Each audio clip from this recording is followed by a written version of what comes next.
नमस्कार दोस्तों, स्वागत है आप सभी का मेरे YouTube चैनल पर। मैं हूं आपका दोस्त राजेंद्र सनोडिया। देखिए दोस्तों, आज के इस वीडियो में मैंने आपके लिए लेकर आया हूं सामान्य हिंदी के अति महत्वपूर्ण 20 प्रश्न, जो कि दोस्तों ओल्ड क्वेश्चन पेपर पटवारी, जो पटवारी का एग्जाम हुआ था दोस्तों 2017 में, तो उससे दोस्तों मैंने 9 दिसंबर 2017 की शिफ्ट दूसरी, दूसरी शिफ्ट के दोस्तों आपके लिए 20 प्रश्न लेकर आया हूं सामान्य हिंदी के। देखिए दोस्तों, बहुत ही इंपॉर्टेंट क्वेश्चन है, लेकिन हमको सिर्फ क्वेश्चन सॉल्व नहीं करना है, हम ओल्ड क्वेश्चन पेपर सॉल्व कर रहे हैं, तो उसके साथ साथ दोस्तों हमें पूरे कॉन्सेप्ट को क्लियर करते हुए चलना है। अगर दोस्तों आपने 2017 में जो पटवारी का एग्जाम हुआ था ना, 2017 में जो पटवारी का एग्जाम हुआ था और एमपी फॉरेस्ट गार्ड का जो एग्जाम हुआ था जेल प्रहरी के साथ, उसकी हिंदी, ओल्ड क्वेश्चन पेपर को जिस प्रकार से मैं पढ़ा रहा हूं दोस्तों, उस प्रकार से आपने पूरे क्वेश्चन पेपर को लगा लिए, हिंदी के, तो आपको एक्स्ट्रा पढ़ने की जरूरत बिल्कुल भी नहीं पड़ेगी। और ये काम दोस्तों मैं आपको करवा रहा हूं। तो चलिए दोस्तों शुरुआत करते हैं क्वेश्चन नंबर 1 से। क्वेश्चन नंबर 1 है, उत्पत्ति के आधार पर शब्द के कितने भेद होते हैं। ये क्वेश्चन पूछ रहा है, उत्पत्ति के आधार पर शब्द के कितने भेद होते हैं। देखिए दोस्तों, मैंने आपको शब्द भेद पढ़ा चुका हूं, आपको शब्द भेद पढ़ा चुका हूं डिटेल में। तत्सम, तद्भव, देशी, विदेशी, संकर, रूढ़, यौगिक, योग रूढ़, एकार्थी, समानार्थी, पर्यायवाची, विलोम शब्द, मैंने दोस्तों विकारी, अविकारी, सारे शब्द आपको डिटेल में पढ़ा चुका हूं। तो देखिए दोस्तों, उत्पत्ति के आधार पर शब्द जो होते हैं दोस्तों, वो 5 प्रकार के होते हैं। कितने प्रकार के होते हैं? 5 प्रकार के होते हैं। कितने प्रकार के होते हैं? 5 प्रकार के होते हैं। वो 5 प्रकार कौन कौन से होते हैं दोस्तों? तो देखिए, तत्सम शब्द, कौन सा? तत्सम, तद्भव, देशज, विदेशज और संकर। देशज को दोस्तों देशी भी कहते हैं, विदेशज को विदेशी भी कहते हैं। अब देखिए दोस्तों, तत्सम क्या होता है?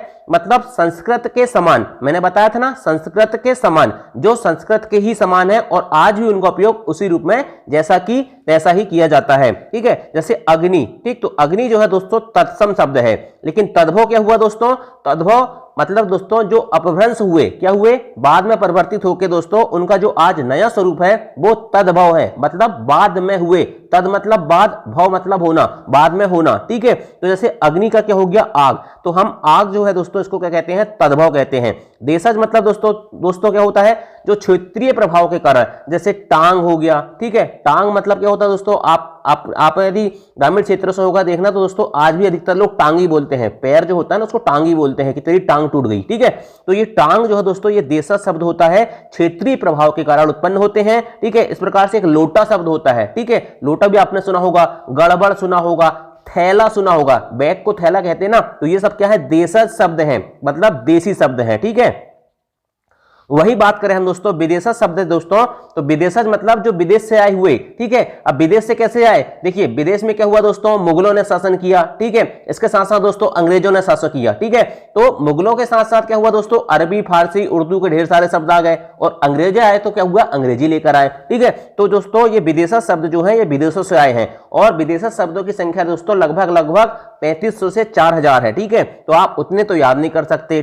तो मुख्य दोस्तों जो है उनको आपको करना है, दिमाग में लेके चलना है, और आप दोस्तों यदि पढ़ोगे तो आपको ऑटोमेटिक समझ में जाएगा। जैसे डिप्टी कलेक्टर, डिप्टी कमिश्नर, तो ये जो होते हैं दोस्तों क्या होते हैं? ये विदेशज शब्द होते हैं। तो आर्डर जो है दोस्तों, ऑर्डर, ऑर्डर को हम क्या कह देते हैं? सिंपल भाषा में आर्डर कह देते हैं।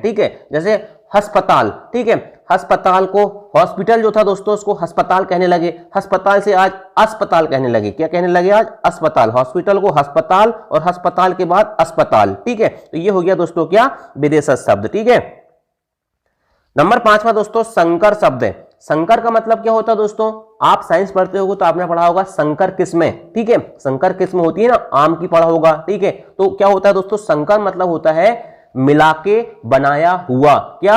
दो चीजों से मिलकर बना हुआ उसे क्या कहते हैं, संकर कहते हैं। ठीक है, तो क्या होता है दोस्तों, संकर शब्द जो होते हैं वो दो विभिन्न स्रोतों से मिलकर बनते हैं। ठीक है, जैसे उदाहरण के लिए रेलगाड़ी। अब रेलगाड़ी में दोस्तों रेल जो है ना वो अंग्रेजी का शब्द है और गाड़ी किसका शब्द है, तो गाड़ी दोस्तों हिंदी का शब्द है। तो अंग्रेजी हिंदी मिलकर क्या बन रहा है, रेलगाड़ी बन रहा है, इसलिए रेलगाड़ी कैसा शब्द हो गया, संकर शब्द हो गया। समझ गए। तो उत्पत्ति या स्रोत के आधार पर शब्द के कितने भेद होते हैं, तो याद रखना 5 भेद होते हैं। पांचों के नाम ये लिखे हुए हैं, चाहे तो दोस्तों आप स्क्रीनशॉट ले लो या सनोडिया 91 टेलीग्राम चैनल पे चल जाना, वहां इसकी पीडीएफ में डाल दूंगा। ठीक है, नेक्स्ट क्वेश्चन देखते हैं, क्वेश्चन नंबर 42। ठीक है, 41 से शुरू किए हैं दोस्तों हमने। ठीक, क्योंकि जो ओल्ड क्वेश्चन पेपर में उसमें हिंदी 41 नंबर से थी, तो क्वेश्चन नंबर 42 है या क्वेश्चन नंबर 2।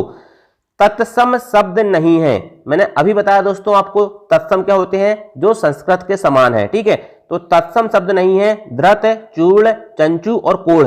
अब देखिए दोस्तों, आपने इतना हिंदी तो नहीं पढ़ा है कि आपको पूरे तत्सम शब्द याद हो जाए, पूरे तद्भव शब्द हो जाए। तो दोस्तों इसका सॉल्यूशन क्या होता है, इसका भी एक ट्रिक होती है। देखो, जो एग्जामिनर क्वेश्चन पेपर बनाता है ना, वो किसी कॉन्सेप्ट से ही क्वेश्चन बनाता है। क्या बनाता है, किसी कॉन्सेप्ट से ही क्वेश्चन बनाता है। तो तत्सम शब्द नहीं है, जैसे मैंने अभी आपको बताया था अग्नि। ठीक है, अग्नि का क्या हो जाता है, आग हो जाता है। ठीक है, तो आपको सारे तत्सम के तद्भव तो याद हो नहीं सकते, मुख्य मुख्य ही पढ़ोगे आप। लेकिन इस प्रकार का क्वेश्चन आ जाए कि तत्सम शब्द नहीं है, मतलब दोस्तों इसमें 3 तत्सम शब्द दिए हुए हैं और एक तद्भव दिया हुआ है, तो अब आप कैसे पहचान करोगे। तो देखिए, धृत ये है तत्सम है, चूर्ण भी तत्सम है और चंचू भी तत्सम है, लेकिन कोण जो है दोस्तों ये तत्सम नहीं है। लेकिन इसको हम एग्जाम हॉल में कैसे सॉल्व करेंगे। ठीक है, हमको तो भैया याद ही नहीं है यार इतने सारे शब्द, फिर क्या करेंगे।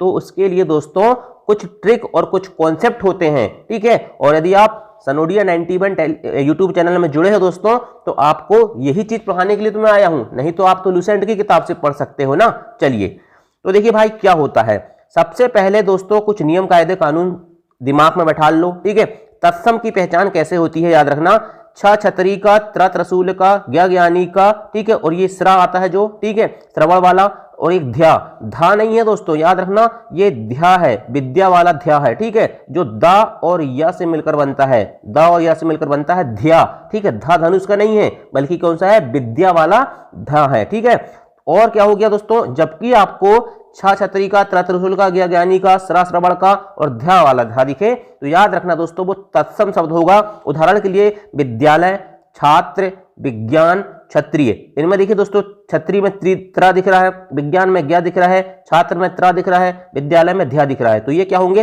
तत्सम की पहचान बता रहा हूं मैं आपको कि तत्सम शब्द कैसे पहचानते हैं। ठीक है, इसके बाद दोस्तों तत्सम की एक और पहचान होती है कि इसमें अंतिम वर्ण ड़ आता है या ना आता है। ठीक है, ये वाला, ठीक, रामायण वाला। ठीक है, तो पुराण और रामायण ये क्या होंगे, तत्सम होंगे, मतलब ये संस्कृत के शब्द हैं। ठीक है, इसके बाद दोस्तों विसर्ग वाले, जैसे प्रातः काल, अतः, प्रायः, ये सब क्या है, तत्सम है। क्या है, तत्सम है, मतलब संस्कृत के समान है, तत्सम शब्द है। हलंत वाले, जैसे पाठ्य, पाठ्य दोस्तों ऐसा लिखते हैं। ठीक है, ऐसा ठा के नीचे हलंत आएगा, पाठ्य। ठीक है, वरण, ठीक है, ग्रह, घृत। अब देखिए दोस्तों, आपको एक चीज और बता देना चाहता हूं, जो ग्रह और घृत लिखे हैं ना, इसमें जो ग्रह में जो रेप लगी है रा वाली, ठीक है, तो इस प्रकार की रेप जहां भी दिखे दोस्तों आपको, ठीक है, वो क्या होगा, तत्सम शब्द होगा। इसके अनुसार दोस्तों, इसके अलावा दोस्तों अनुस्वार, अनुस्वार क्या होता है, मैंने बताया था, बिंदी, बिंदी जो होती है उसे अनुस्वार कहते हैं। ठीक, तो अनुस्वार वाले शब्द जैसे संस्कृत, सा के ऊपर बिंदी आ रही है, संसार, सा के ऊपर बिंदी आ रही है, पंडित, पा के ऊपर बिंदी आ रही है, तो इस प्रकार के शब्द भी क्या होते हैं, ये होते हैं तत्सम शब्द। क्या होते हैं, तत्सम शब्द होते हैं। और सिर्फ एक कॉन्सेप्ट से दोस्तों ये वाला क्वेश्चन बन गया। कौन सा वाला क्वेश्चन, ये वाला क्वेश्चन, कि देखिए तद्भव की पहचान में क्या होता है, इसमें अर्धचंद्र बिंदु आते हैं, पहली चीज याद रखना। ठीक है, इसमें अनुस्वार आता है, लेकिन इसमें अर्धचंद्र बिंदु आते हैं, जैसे आंख के ऊपर लगा है, चांद के ऊपर लगा है, दांत में दांत के ऊपर लगा है। ठीक है, और देखिए दोस्तों याद रखना, जहां भी उच्छिप्त व्यंजन, उच्छिप्त व्यंजन कौन कौन से होते हैं, ड़ा होता है एक, और एक ढा होता है। ठीक है, ड़ा और ढा, ढा ढा, ठीक है, ये उच्छिप्त व्यंजन कहलाते हैं। तो ड़ा और ढा जहां है दोस्तों, वो तद्भव होता है, जैसे मेंढक, सड़क, लड़के, पढ़ना, ठीक है। सड़क में ड़ आ रहा है, मेंढक में ढ आ रहा है, तो ये उच्छिप्त व्यंजन जहां भी आते हैं दोस्तों वो हमेशा तद्भव शब्द कहलाता है।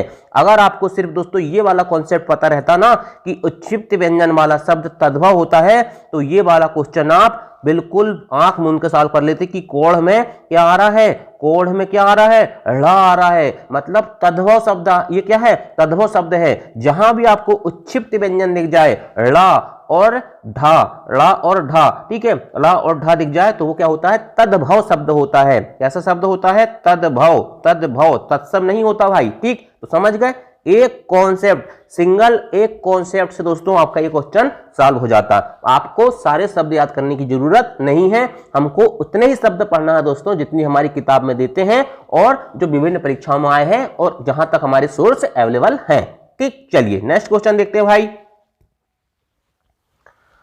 विदेशी शब्द नहीं है, तो देखिए दोस्तों विदेशी शब्द नहीं है पूछ रहा है क्वेश्चन, तो हम क्या करेंगे, हम ये कर लें यार भैया कि अब विदेशी शब्द में बताया ना कि 3500 से 4000 संख्या है, ठीक है। तो आप पूरे 3500 और 4000 विदेशी शब्द तो याद नहीं कर सकते भाई, ठीक। तो यहां भी एक कॉन्सेप्ट, सिंगल कॉन्सेप्ट ये है कि उसने क्या किया है, विदेशी शब्द नहीं है पूछा है और एक देशी शब्द दे दिया पेट, क्या दे दिया, देशी शब्द पेट। तो एकमात्र सिंगल कॉन्सेप्ट, मैंने बताया ना आपको एकमात्र सिंगल कॉन्सेप्ट से क्वेश्चन सॉल्व होते हैं। और जैसे देखिए दोस्तों मैं आपको 4-5 नाम बता रहा हूं देसी वाले, इनको याद रख लेना, ठीक है। थैला होता है एक, ठीक है, थैला होता है, गड़बड़ होती है, ठीक है, पेट होता है, ठीक है। इसके अलावा दोस्तों लोटा होता है ना, टांग होती है, ठीक है, और एक ठेठ होता है। ये इस प्रकार के जो शब्द होते हैं दोस्तों ये देसी होते हैं। अगर आपको सिर्फ ये पता रहता ना कि पेट देसी शब्द है तो हमें विदेशी याद करने की जरूरत ही नहीं थी और एकमात्र सिंगल कॉन्सेप्ट से ये क्वेश्चन उठाया है, ठीक है। इसलिए याद रखना यहां पर कौन सा है,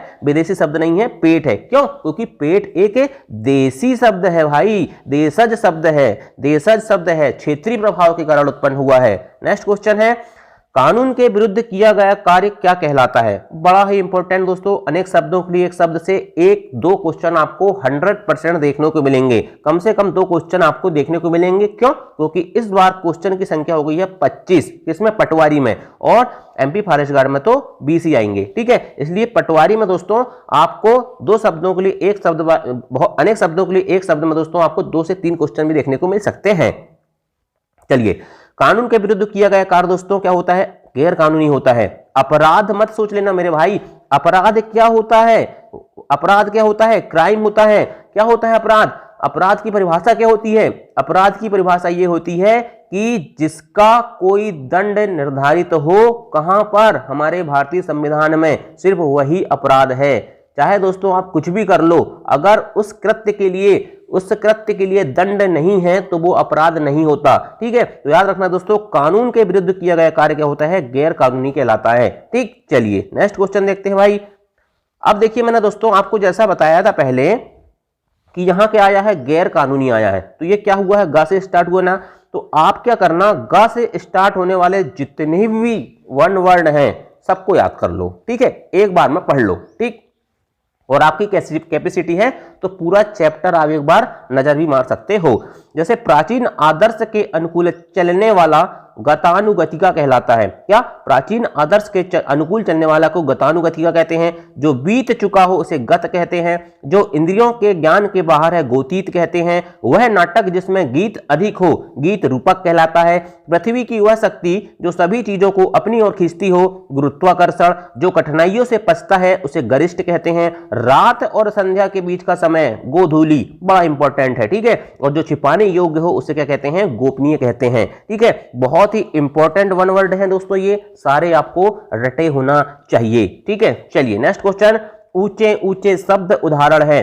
तो पुनरुक्त शब्द हैं। कैसे शब्द हैं, पुनरुक्त शब्द हैं, ठीक है, पुनरुक्त शब्द हैं। कैसे शब्द हैं, पुनरुक्त शब्द हैं। अब पुनरुक्त शब्द क्या होते हैं दोस्तों, देखिए ये आपको लुसेंट में नहीं मिलेगा, ठीक है। लुसेंट में पुनरुक्त शब्द क्या होते हैं इसका कहीं वर्णन नहीं मिलेगा।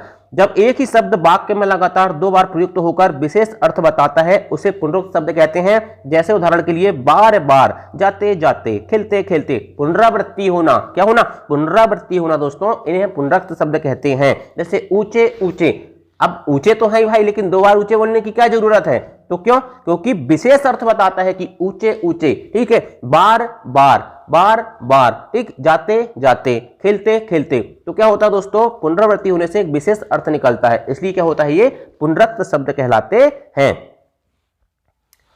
नेक्स्ट क्वेश्चन है, समूह का पर्यायवाची निम्न में से कौन सा है। देखिए दोस्तों, समूह जो होता है इसका पर्यायवाची होता है वृंद। जैसे हम कहते हैं ना, मुनि वृंद, आपने ये वर्ड सुना होगा, मुनि वृंद लोग जंगल में क्या करते हैं, तप करते हैं। तो मुनि और वृंद मतलब क्या हो गया दोस्तों, मुनियों का समूह है। क्या, मुनियों का समूह है, ऋषियों का समूह है, बहुत सारे मुनि, सिर्फ एक मुनि नहीं दोस्तों, बहुत सारे मुनि। तो याद रखना, ये वृंद का मतलब होता है समूह है। क्या होता है, समूह होता है, ठीक है। तो याद रखना दोस्तों, समूह का पर्यायवाची शब्द क्या क्या होता है, दल होता है, झुंड होता है, समुदाय होता है, टोली होता है, जत्था, मंडली, वृंद, गण, संघ, समुच्चय, ये सारे समूह के पर्यायवाची शब्द आपको याद होना चाहिए। इसके अलावा दोस्तों सर्प, अब देखिए मैंने क्या किया, सा वाला आया समूह वाला, तो मैंने पूरे सा वाले आपके सामने उतार दिया हूं, ठीक है। तो सर्प को क्या कहते हैं, अही कहते हैं, नाग कहते हैं, भुजंग कहते हैं, बिजदर कहते हैं, ब्याल कहते हैं, उरग कहते हैं, पन्नग कहते हैं, सांप कहते हैं और सारंग कहते हैं, ठीक है। इसके अलावा दोस्तों स्वर्ण को क्या क्या कहते हैं, स्वर्ण मतलब होता है सोना, तो सोना को सोना कहते हैं, कंचन कहते हैं, हेन कहते हैं, हारक कहते हैं, जातरूप कहते हैं, सोना कहते हैं, ताम्रस कहते हैं और हिरन कहते हैं। ये सारे स्वर्ण या सोना के पर्यायवाची शब्द हैं। इसके अलावा दोस्तों समुद्र, समुद्र को सागर कहते हैं, सिंधु कहते हैं, उदधि कहते हैं, नदीस कहते हैं, वारिस कहते हैं, अंबुदि कहते हैं, नीर निधि कहते हैं, रत्नाकर कहते हैं और अरड़ो कहते हैं। जैसे दोस्तों कुछ शब्द ऐसे होते हैं जो आपको पढ़ने से भी समझ में आ जाते हैं। जैसे रत्नाकर, क्यों कहते हैं समुद्र को रत्नाकर, क्योंकि समुद्र रत्नों का भंडार है भाई। पेट्रोलियम खनिज कहाँ मिलते हैं, समुद्र में मिलते हैं, इसलिए रत्नाकर कहते हैं। नीर निधि क्यों कहते हैं, क्योंकि इसमें नीर होता है, नीर मतलब जल, नीर को धारण करने वाला। अंबु मतलब भी जल, बारी मतलब भी जल, नदीस मतलब, नदीस क्यों कहते हैं भाई, बहुत सारी नदियां जाके मिलती है। उदधि क्यों कहते हैं, उदधि, उद मतलब क्या होता है, वो भी जल टाइप का होता है, इसलिए उद को धारण करने वाला। सिंधु मतलब दोस्तों, सिंधु नदी से पड़ गया होगा, ठीक है। सागर, सागर तो आप जानते ही हो। अरणो मतलब दोस्तों यहाँ पर सब जाके मिल जाते हैं। तो इस प्रकार से कॉन्सेप्चुअल भी आपको याद करना चाहिए, ठीक है। चलिए, सूर्य मतलब दोस्तों आपने पढ़ा होगा, सूर्य, दिनकर, दिवाकर, रवि, भानु, भास्कर, अर्क, पतंग, आदित्य, सविता, हंस। देखिए ये दिनकर, दिवाकर, रवि, भानु, भास्कर, ये तो आप बचपन से पढ़ते आ रहे हो, लेकिन आपको क्या करना है दोस्तों, ये अर्क हो गया, पतंग हो गया, ठीक है, आदित्य भी पढ़ा होगा आपने, सविता हो गया, हंस हो गया, ये डिफरेंट टाइप के जो वर्ड होते हैं इनको थोड़ा अच्छे से पढ़ना है ना। चलिए, सलिल मतलब क्या होता है दोस्तों, पानी होता है, आप जानते होंगे। सलिल मतलब क्या होता है, पानी। सलिल, अंबु, जल, नीर, तोय, बारी और इसका एक और होता है सबसे इंपॉर्टेंट, पानी, वाटर। चलिए नेक्स्ट देखते हैं भाई, जो पृथ्वी से संबंध है के लिए एक शब्द कौन सा है। जो पृथ्वी से संबंध है, पार्थिव, हम कहते हैं ना पार्थिव, पार्थिव शरीर, क्या कहते हैं, पार्थिव शरीर पंच तत्व में विलीन हो गया, ऐसा कहते हैं ना। इसलिए दोस्तों याद रखना, जो पृथ्वी से संबंध है पार्थिव है, क्यों, हमारा शरीर भी पृथ्वी से संबंध होता है दोस्तों। भू जल पावक गगन समीरा, हमारा शरीर पंच तत्वों से मिलकर बनता है, इसलिए क्या कहते हैं दोस्तों, हमारे शरीर को भी पार्थिव शरीर कहते हैं। जब किसी इंसान की मृत्यु हो जाती है तो कहते हैं कि पार्थिव शरीर पंच तत्वों में विलीन हो गया, मतलब पृथ्वी से संबंध है। जो पृथ्वी से संबंध है क्या होता है, पार्थिव होता है। अब देखिए पा वाला आ गया पार्थिव, तो मैंने पा वाले पूरे आपके सामने उतार दिया। जो दृष्टि के क्षेत्र से परे हो, परोक्ष हो, मतलब जो दिखता नहीं है, ठीक है। प्रत्यक्ष मतलब सामने और परोक्ष मतलब जो दिखता नहीं है, मतलब दृष्टि के क्षेत्र से परे हो। 15 दिन में होने वाला पाक्षिक, 1 महीने में 30 दिन में होने वाला मासिक, 1 साल में होने वाला वार्षिक। पीने की इच्छा पिपासा।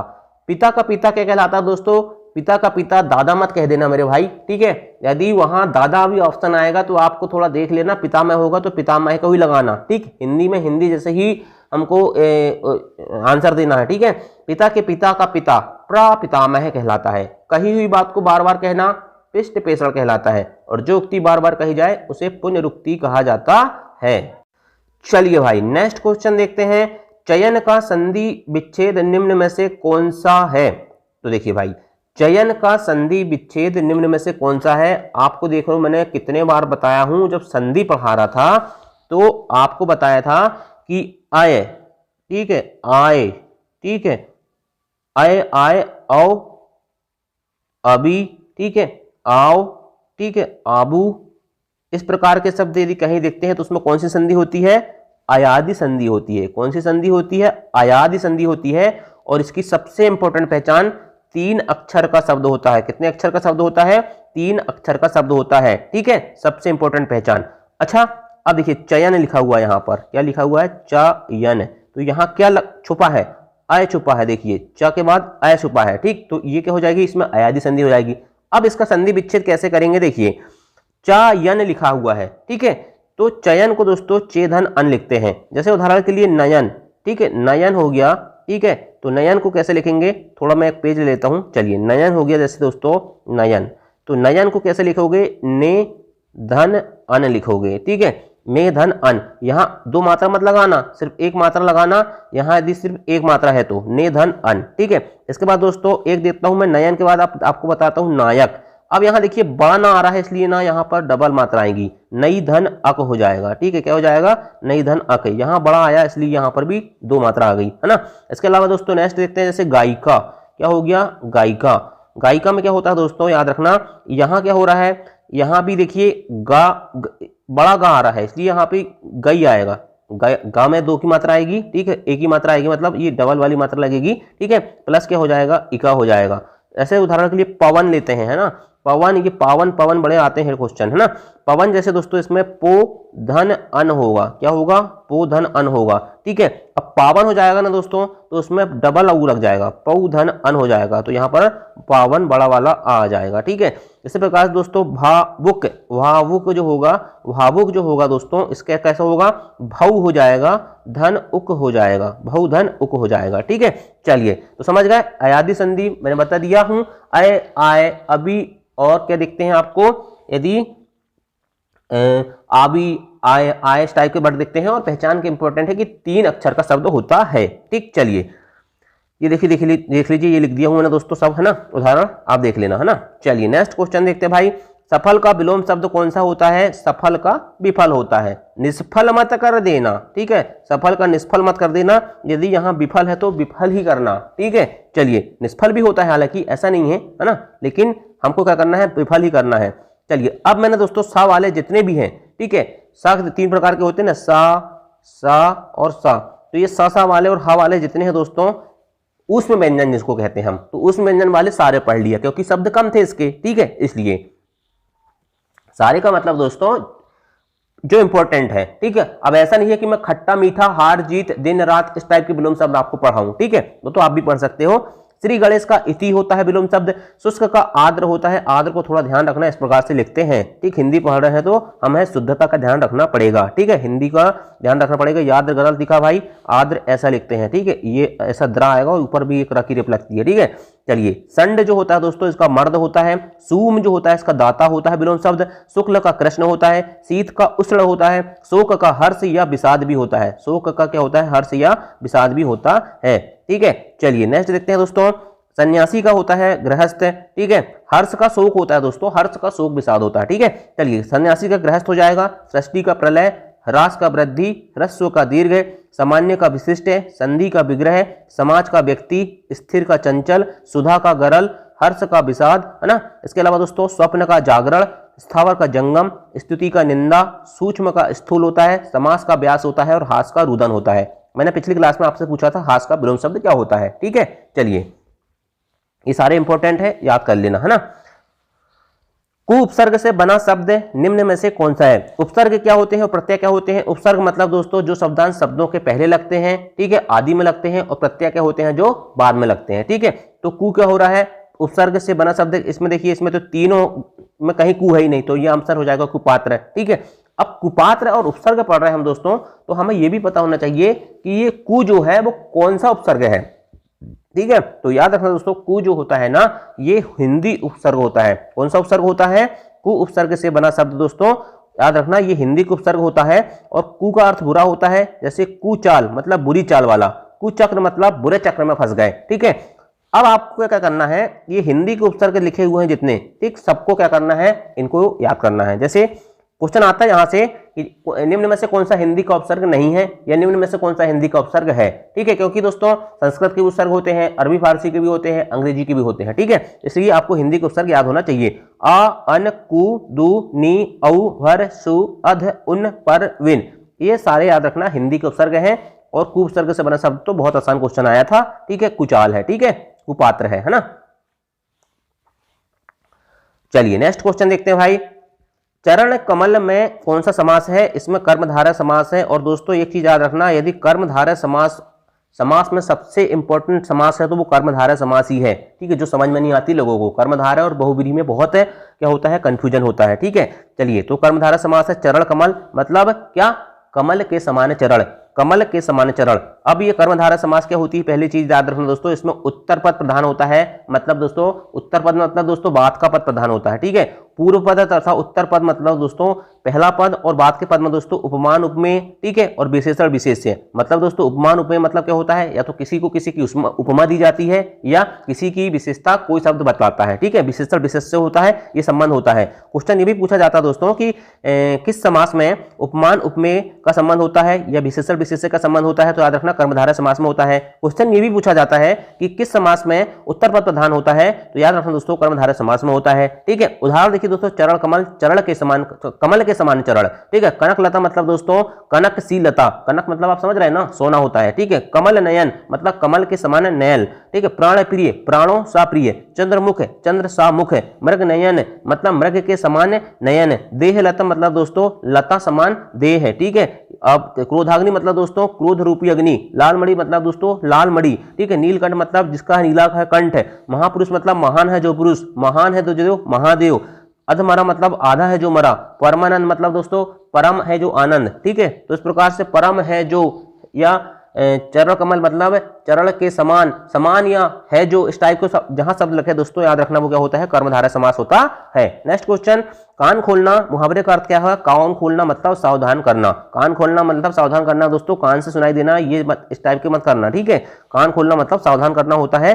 अब क्या करना है आपको, कान वाले जितने भी शब्द हैं मुहावरे सब पढ़ लेना। ठीक है, कान उमेटना मतलब दोस्तों शपथ लेना, क्या, कान उमेटना शपथ लेना, कान खोलना सावधान करना, कान देना ध्यान देना, कान पर जूना देखना मतलब बेखबर रहना, कान में तेल डालकर बैठ जाना मतलब बात सुनकर भी ध्यान न देना, कान पकड़ना मतलब दोस्तों प्रतिज्ञा करना, कहते हैं ना कि कान पकड़ो आगे से ये गलती नहीं करोगे, मतलब क्या, प्रतिज्ञा करो। ठीक है, कान भरना मतलब दोस्तों निंदा करना, लेडीज कहती है ना कि कान भर दी, ठीक है, तो वही कान भरना, निंदा करना। ठीक है, कान फूकना चेला बनाना, कहते हैं ना गुरु मंत्र ले लो चेला बना लो, कान फुकवा लो, वही है। कान काटना मतलब दोस्तों बढ़कर काम करना, मतलब दोस्तों कोई छोटा बच्चा बड़े बच्चे से ज्यादा परसेंट या ज्यादा नंबर ले आता है तो कहते हैं ना कि तेरा कान काट दिया उसने, ये होता है बढ़कर काम करना। ठीक है, कान खड़े होना मतलब दोस्तों होशियार होना, क्या होना, कान खड़े होना मतलब दोस्तों होशियार होना। चलिए कान वाले हो गए सब।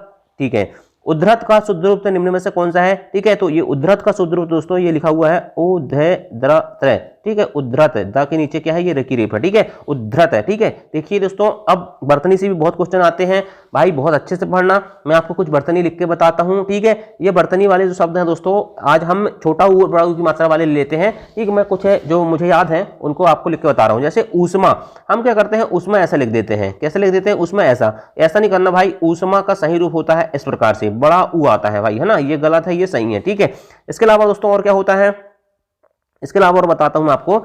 जैसे क्या करते हैं हम नेहरू लिखते हैं। ठीक है, तो नेहरू हम क्या करते हैं, जल्दी जल्दी में ऐसा लिख देते हैं, नेहरू लिख देते हैं ऐसा। ठीक है, ऐसा नहीं करना है, नेहरू भाई ऐसा, और ये बड़ा हुआ आता है। ठीक है, नेहरू। ठीक है, और मैं बता देता हूँ गुरु में हम क्या करते हैं, गु और ऐसा रू लिख देते हैं। ठीक है, ये गलत हो जाता है, एक्चुअल में ऐसा होता है, ये छोटा ऊ की मात्रा आती है। ठीक है, और देख लेते हैं दोस्तों हम जैसे रुपया में हम क्या करते हैं, खटखट में जल्दी जल्दी में ऐसा लिख देते हैं, ये किसी गलत है। ठीक है, रुपया लिखते हैं, छोटा ऊ की मात्रा आती है। ठीक है, छोटा ऊ की मात्रा आती है ऐसी। ठीक, रुपया। ठीक, और क्या होता है भाई, जैसे बधु लिखना है तो हम क्या करते हैं, बधु ऐसा लिख देते हैं, ये गलत हो जाता है, बधु होता है सही ये। ठीक है, बड़ा ऊ की मात्रा आती है। ठीक है, इसके अलावा दोस्तों हम एक और दो शब्द बता देना चाहता हूं जो इंपॉर्टेंट है, सुई। ठीक है, सुई में हम क्या करते हैं, ऐसा लिख देते हैं सुई। ठीक है, ये गलत है। ठीक है, सुई एक्चुअल में होता है ऐसा, बड़ा सू आता है। ठीक है, इस प्रकार से। तो बर्तनी वाले जितने भी शब्द हैं सब आपको क्या करना है, एक बार लिख के देखना है।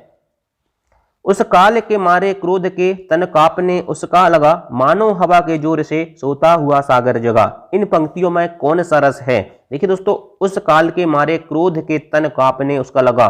क्रोध मतलब क्या, स्थायी भाव क्या होता है? रौद्र रस किसका, क्रोध किसका स्थायी भाव होता है? रौद्र रस का। किसका? रौद्र रस का। ठीक है, तो यहाँ कौन सा रस हो जाएगा? रौद्र रस।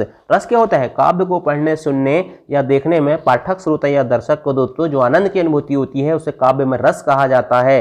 रस कितने प्रकार के होते हैं? रस होते हैं दोस्तों 9, 10, 11, जितना आपको मानना मान लो। मूल रूप से 9 थे। ठीक है, अभी वर्तमान में संख्या 2 और बढ़ने के बाद क्या हो गए? 11 हो गए। ठीक है, अंग कितने होते हैं? 4। स्थायी भाव, विभाव, अनुभाव और संचारी भाव। सब मैंने आपको पिछले वीडियो में बता दिया था, है ना। तो याद रखना इसमें रौद्र रस होता है। अच्छा, इसके अलावा दोस्तों देखिए मैं आपको एक चीज बता देना चाहता हूं कि रस से यदि कोई क्वेश्चन आएगा ना तो वो उदाहरण ही आता है। वो कुछ एक कविता लिखेगा और पूछेगा इसमें कौन सा रस है। फिर अलंकार में भी ऐसी होता है कि वो उदाहरण लिखता है, पूछता है कौन सा अलंकार है। परिभाषा नहीं आती इसमें, है ना। तो याद रखना आपको इसमें ज्यादा से ज्यादा कोशिश करना है कि हम ज्यादा से ज्यादा उदाहरण को याद करें। ठीक है, तो उस काल के मारे क्रोध के तन उसका कांपने लगा। इसके अलावा दोस्तों आपने पढ़ा होगा श्री कृष्ण के सुन वचन अर्जुन क्रोध से, अर्जुन क्षोभ से जलने लगे। ठीक है, श्री कृष्ण के सुन वचन वाला वो भी क्या है? रौद्र रस का है। एक और है दोस्तों सुनत लखन के वचन कठोर। ठीक है, आप शुरू के एक लाइन याद रखो, श्री कृष्ण के सुन वचन अर्जुन क्षोभ से जलने लगे। इसमें भी कौन सा रस होता है? रौद्र रस होता है। और एक होता है सुनत लखन के वचन कठोर। परशुराम वाला जो वो होता है ना, रामायण आपने देखी होगी, तो सुनत लखन के वचन कठोर, आगे मेरे को याद नहीं है। ठीक है, तो याद रखना उसमें भी परशुराम जी को क्या हो जाता है? क्रोध आ जाता है। ठीक है, तो याद रखना ये कौन सा अलंकार हो गया? रौद्र रस। और रौद्र रस का स्थायी भाव क्या होता है? स्थायी भाव होता है दोस्तों क्रोध। क्या होता है? क्रोध, जहां क्रोध का भाव जागृत होता है। ठीक है, चलिए ये मैंने सारे उदाहरण लिख दिया हूं। ठीक है, श्री कृष्ण के सुन वचन अर्जुन क्रोध से जलने लगे, सब सुख अपना भूलकर करतल युगल मलने लगे। सुनत लखन के वचन कठोर, परसु सुधरी धरऊ कर घोरा, अब जनी देरु दोष मुहि लगा। और ये को याद रख लेना, रे न प्रबालक काल बस, बोलत तो ही न संभार, धनुष समय त्रिपुरारी द्वित विदित संकल्प संसार। रौद्र रस इसमें स्थायी भाव क्या होता है? क्रोध होता है। ठीक, सारे आपको क्या करना है? याद करना है। इसकी टेलीग्राम चैनल सनोरिया 91 में PDF सेंड कर दूंगा मैं, है ना। 3 बेर खाती थी वे 3 बेर खाती है, मैं कौन सा अलंकार है? तो याद रखना दोस्तों इसमें यमक अलंकार है। कौन सा अलंकार है? यमक अलंकार होता है। 3 बेर खाती थी वे 3 बेर खाती है, यमक अलंकार। यमक अलंकार की परिभाषा क्या होती है दोस्तों? इसमें शब्दों की आवृत्ति होती है, लेकिन शब्दों की आवृत्ति के साथ साथ दोस्तों उनका अर्थ भी अलग अलग निकलता है। क्या अर्थ भी अलग अलग निकलता है? तो याद रखना यमक अलंकार दोस्तों, पहली बात तो याद रखना इसमें शब्द की आवृत्ति होती है, इसलिए शब्द अलंकार होता है। अलंकार भी 2 प्रकार के होते हैं। कौन कौन से? शब्द अलंकार एंड अर्थ अलंकार। काव्य की शोभा बढ़ाने वाले साधन को हम क्या कहते हैं? अलंकार कहते हैं। ठीक है, तो याद रखना यमक अलंकार क्या है? शब्द अलंकार है। अनुप्रास अलंकार भी क्या है? उसमें भी दोस्तों वर्णों की आवृत्ति होती है, इसलिए वो भी क्या है? शब्द अलंकार है। जहां एक शब्द एक से अधिक बार प्रयुक्त हो दोस्तों और उसके अर्थ अलग अलग हो, वहां यमक अलंकार होता है। जैसे माला फिरत जग गया, मेरा ना मन का मेर, और फिर कर का मन का डाली दे, मन का फेर। अब देखिए दोस्तों यहाँ पर क्या हो रहा है, देखिए यहाँ पर मन का शब्द 2 बार आ रहा है। ठीक है, तो एक मन का जो है दोस्तों ये मोती की माला होती है, और एक मन का होता है दोस्तों जो मन का भाव होता है। ठीक है, तो यहाँ अलग अलग अर्थ निकलते हैं। जैसे कनक कनक ते सोगुनी मादकता अधिकाय, यहाँ एक कनक का दोस्तों मतलब आटा, और एक कनक मतलब दोस्तों क्या होता है? सोना या धतूरा होता है। ठीक है, सोना, एक कनक होता है सोना। ठीक है, एक सोना होता है सोना, और एक होता है धतूरा। ठीक है, तो एक खाने से और एक पाने से क्या होता है? आदमी बोरा जाता है। तो एक कनक सोना होता है और एक क्या होता है? धतूरा होता है। ठीक है, एक काली घटा का घमंड घटा, काली घटा का घमंड घटा, घटा भी यहाँ 2 बार आ रहा है और एक घटा भी आ रहा है। घटा मतलब क्या होता है? ऊपर वाली काली घटा जो काले बादल होते हैं, और एक घटा मतलब क्या? बढ़ना और घटना। तो यहाँ दोस्तों दोनों शब्द अलग अलग आए हैं, लेकिन दोनों का अर्थ अलग अलग है, इसलिए इसमें कौन सा अलंकार है? यमक अलंकार। ठीक, चलिए नेक्स्ट क्वेश्चन। दिए गए शब्दों के क्रमशः सही उत्तर वाली पंक्ति को चुनिए। कपड़ा क्या होता है? चीर होता है। घर का क्या होता है? निकेत होता है। पुत्री का क्या होता है? दुहिता होता है। मयूर का क्या होता है? केकी होता है। लेकिन ये क्वेश्चन कहां से आया है? पर्यायवाची शब्द से आया है, समानार्थी शब्द से आया है। अब आपको क्या करना है? वो चारों जो ऑप्शन दिए हुए दोस्तों उनके चारों के पर्यायवाची शब्द आपको पढ़ लेना है। ठीक है, कपड़ा मतलब क्या होता है? चीर भी कहते हैं, बसन कहते हैं, पट्ट कहते हैं, अम्बर कहते हैं, वस्त्र कहते हैं। ठीक है, घर क्या होता है दोस्तों? आलय, आवास, गृह, गेह, निकेतन, निलय, आवास, भवन, सदन। इसमें सबसे इंपॉर्टेंट दोस्तों मैं आपको बोलूंगा कि घर में क्या याद करना, तो याद करना दोस्तों आपको गेह याद करना है, और एक और चीज कौन सा याद करना है? निलय याद करना है। पुत्री में दोस्तों बेटी तो आपको याद होगा, सुता भी, तनिया भी, आत्मजा भी, तनुजा भी याद रहता है, लेकिन नंदिनी और दुहिता ये 2 वर्ड आपको इंपॉर्टेंट रूप से याद रखना है। मयूर जैसे मोर आपको पता रहेगा, सिखी, शिखंडी ये भी याद हो जाएगा, लेकिन मयूर का नीलकंठी कहते हैं, नीलकंठ कहते हैं, ये भी आपको याद रखना, और कलापी भी कहते हैं। ठीक है, तो ये सारे समानार्थी शब्द याद कर लेना। चलिए नेक्स्ट क्वेश्चन देखते हैं भाई। दिए गए मुहावरे का सही अर्थ चुनिए। इतिश्री करना, इतिश्री करना मतलब दोस्तों कहते हैं ना, श्री गणेश करना मतलब प्रारंभ करना, और इतिश्री करना मतलब दोस्तों समाप्त करना, कार्य समाप्त करना इतिश्री का अर्थ होता है। चलिए श्री गणेश करना, शुरू करना, ईद का चांद होना, बहुत दिनों बाद दिखाई देना, 4 चांद लगाना मतलब प्रतिष्ठा बढ़ा देना, आसमान पर चढ़ाना मतलब अत्यधिक प्रशंसा करना, ठीक है, और लाल पीला होना मतलब दोस्तों क्रोध करना, ठीक। ये सारे क्या है, मुहावरे हैं और उनके अर्थ हैं, ठीक है। करते अभिषेक पयोद है, बलिहारी इस देश की, हे मातृभूमि तू सत्य ही, सगुण मूर्ति सर्वेश की, यह निम्न में से क्या है। याद रखना दोस्तों, यह क्या है, उल्लाला है। छंद क्या होता है दोस्तों, छंद होता है, मात्रिक छंद होता है, एक वर्णिक छंद होता है, ठीक है। आगे आपको दोस्तों मैं डिटेल में पढ़ाऊंगा, ठीक है। तो देखिए दोस्तों, छंद जो होता है ना, क्या होता है, काव्य की स्वाभाविक गति का नियमबद्ध रूप क्या कहलाता है, छंद कहलाता है।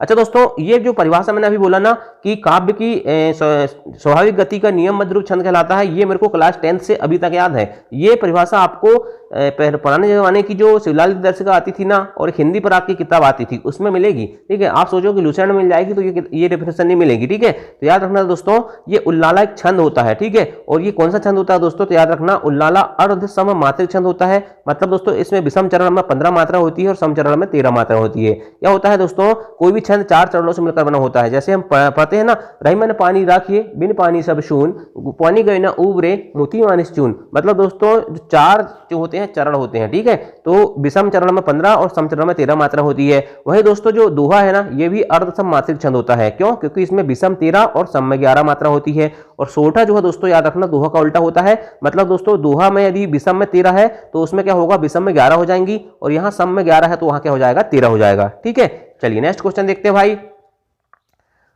निम्नलिखित विनिमय शब्द में विनिमय शब्द निम्नलिखित में से किस विषय की शब्दावली है। तो विनिमय मतलब दोस्तों समझ गए ना आप, विनिमय मतलब क्या होता है भाई, विनिमय मतलब लेन देन, ठीक है। क्या होता है, वाणिज्य, ठीक है। वाणिज्य मतलब क्या, कॉमर्शियल शब्द है ये, ठीक है, कॉमर्स से संबंधित है, जीव विज्ञान से संबंधित तो नहीं है, भौतिक शास्त्र से भी नहीं है, तो वाणिज्य से संबंधित भाई विनिमय, ठीक है। लेन देन, वस्तु का व्यापार, विनिमय, ये सब क्या होता है, वाणिज्य, कॉमर्स से संबंधित है ना।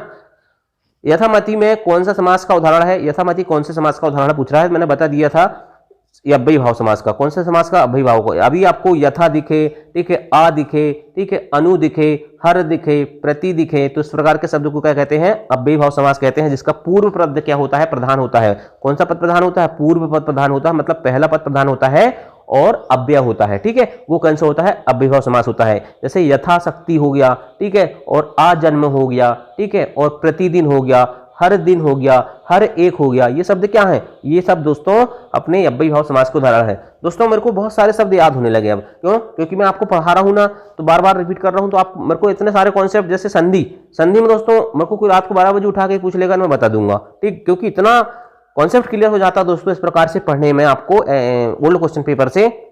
यदि आपके सामने एक क्वेश्चन आया ना, आप उसके पूरा टॉपिक को एक बार नजर मार लो, ठीक है, और कोशिश करो कि दोस्तों हर बार आपको एक नई चीज सीखने को मिले, ठीक है। तो दोस्तों उम्मीद करता हूं क्लास पसंद आई होगी। यदि कैसा पसंद आए तो वीडियो को लाइक करना, ठीक है, और जिसको जरूरत है भाई उसको शेयर कर देना, ठीक। थैंक यू, जय हिंद, जय भारत।